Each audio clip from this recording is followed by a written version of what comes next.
दोस्तों, इस देश में दलितों का हाल एक जैसा है। जो हाल गरीब हरिओम का है, वही हाल पढ़े लिखे आईपीएस अधिकारी वाई पूरन सिंह का भी है। लेकिन सवाल यह है कि आखिर कब तक दलितों को जातिवादी सोच का शिकार होकर अपनी जिंदगी से हाथ धोना पड़ेगा।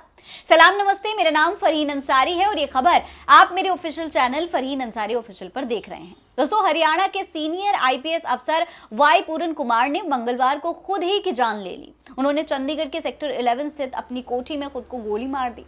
पूरन कुमार ने पीएसओ की पिस्टल से अपने आप की जान ली, लेकिन चंडीगढ़ पुलिस ने मामले पर चुप्पी साध रखी है। चंडीगढ़ के एसएसपी कंवरदीप कौर का कहना है कि पूरन कुमार के सुसाइड नोट में किस किस का नाम है, ये अभी बताया नहीं जा सकता। पूरन कुमार की पत्नी हरियाणा के वरिष्ठ आईएएस अफसर अमनीत पी कुमार के बयान लेने के बाद उसी आधार पर दोस्तों अभी फिलहाल केस दर्ज किया गया है और कार्रवाई की जा रही है।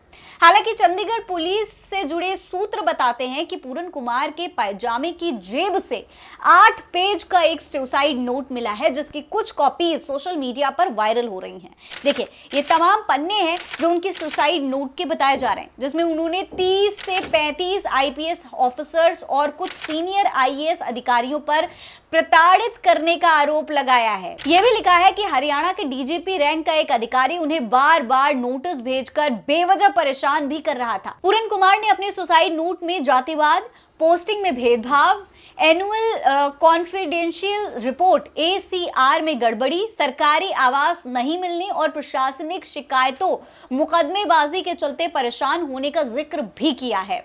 बड़ी बात यह है कि चंडीगढ़ पुलिस को घटनास्थल से एक वसीयत भी मिली है, जिसमें पूरन कुमार ने अपनी सारी की सारी संपत्ति अपनी पत्नी अमनीत पी कुमार के नाम करने की बात लिखी हुई है। हालांकि फिलहाल मामले में एक्शन शुरू तो हुआ है। चंडीगढ़ पुलिस ने हरियाणा पुलिस के डीजीपी शत्रुजीत सिंह कपूर समेत उन 13 अधिकारी और पूर्व अधिकारियों के खिलाफ एफआईआर दर्ज कर ली है, जिनके नाम सुसाइड नोट में लिखे हुए थे और उनकी पत्नी ने ये तमाम नाम बताए थे। ये एफआईआर सेक्टर 11 पुलिस थाने में दर्ज की गई है और फिलहाल इस पर जांच की जा रही है। दोस्तों, आपको पता है, आईपीएस अधिकारी पूरन कुमार का एक सपना था, एक ऐसा भारत जहां न्याय सबके साथ, सबके लिए एक जैसा हो, बराबर हो।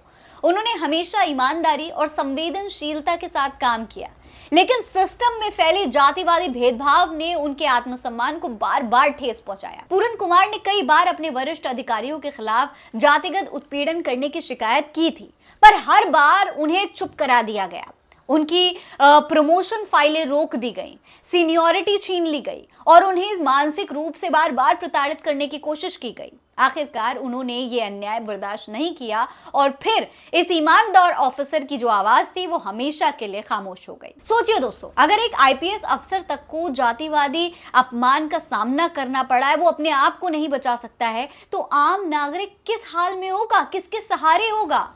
इस मामले पर एलओपी राहुल गांधी ने भी इंसाफ की मांग की है। राहुल ने बाकायदा इसे लेकर एक ट्वीट किया है, कहा है, हरियाणा के आईपीएस अधिकारी वाई पूरन सिंह जी की आत्महत्या उस गहराते सामाजिक जहर का प्रतीक है जो जाति के नाम पर इंसानियत को कुचल रहा है।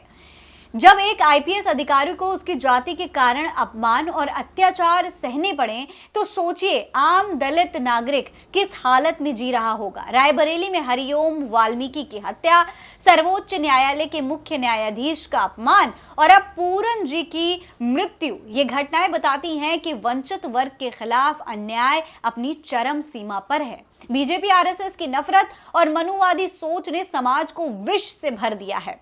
दलित, आदिवासी, पिछड़े और मुस्लिम आज न्याय की उम्मीद खोजते जा रहे हैं। ये संघर्ष केवल पूरन जी का नहीं, हर उस भारतीय का है जो संविधान, समानता और न्याय में विश्वास रखता है।